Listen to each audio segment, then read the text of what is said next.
Aujourd'hui, à Comment c'est fait. Les moteurs électriques. La réalisation d'un véritable tour de force mécanique. Dans un moteur électrique, le courant parcourt des boucles, créant ainsi un champ magnétique. Il y a une série de boucles stationnaires et une série de boucles mobiles, celle du rotor. Leur champ magnétique s'attire et se repousse, ce qui fait tourner le rotor et entraîne le mouvement.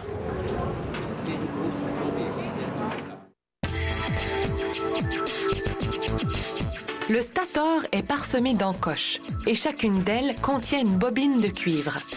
Plus le moteur est puissant, plus le stator est gros et plus les encoches sont larges. La première étape consiste à garnir les encoches d'isolation. Celle-ci permet de garder la tension électrique dans les bobines.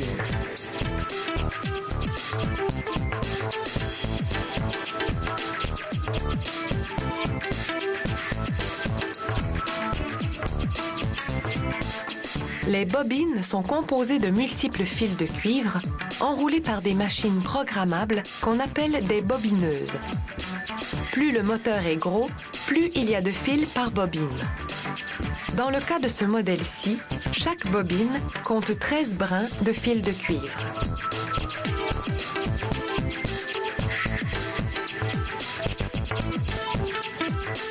Maintenant, les ouvriers attachent les bobines. Cela empêche les fils de se dérouler pendant qu'on les insère dans les encoches du stator.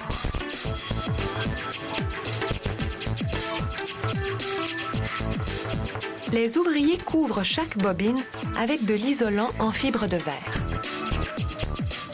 Puis, à l'aide de feuilles de fibre de verre, ils doivent isoler la partie de la bobine située à l'extérieur des encoches. Ensuite, ils insèrent des cales de fibre de verre pour bloquer les bobines dans les encoches. Une fois que les bobines ont été insérées et isolées, les ouvriers commencent à effectuer le raccord. On enfile une douille d'étanchéité en acrylique aux deux bouts de chaque bobine.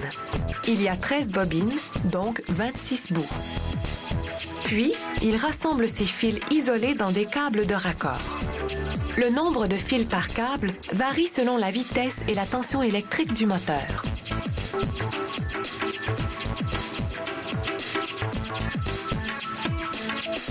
On soude ensemble les fils regroupés et on isole les câbles.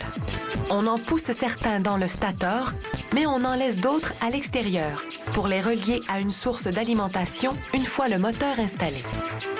Au moyen d'un cordon électrique en polyester résistant à la chaleur et aux produits chimiques, on lie solidement les bobines afin qu'elles ne bougent pas pendant que le moteur tourne. Ce groupe de bobines liées s'appelle la couronne. On plonge maintenant le tout dans un vernis à base de polyester, puis on l'aspire complètement à l'intérieur. Cette imprégnation totale rend la couronne résistante à l'humidité.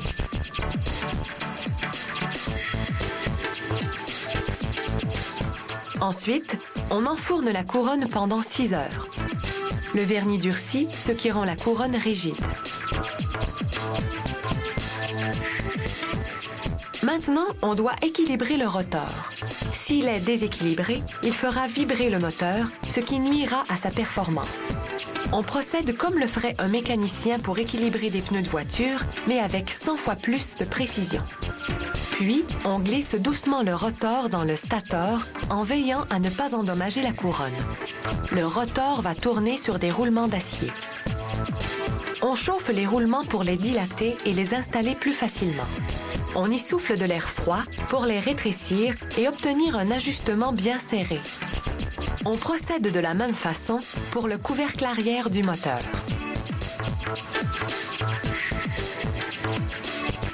Ensuite, on chauffe le ventilateur et on l'installe dans le couvercle arrière. Le ventilateur sert à refroidir le moteur en marche afin de l'empêcher de surchauffer et de se briser. On couvre le ventilateur d'un volet de sécurité et on installe un couvercle à l'avant du moteur également. Lorsque le moteur est terminé, on lui fait subir une batterie de test pour évaluer, entre autres, la résistance d'isolement et la performance. Ces moteurs industriels sont conçus pour la machinerie des usines, comme les courroies transporteuses, les pompes, les ventilateurs et les compresseurs.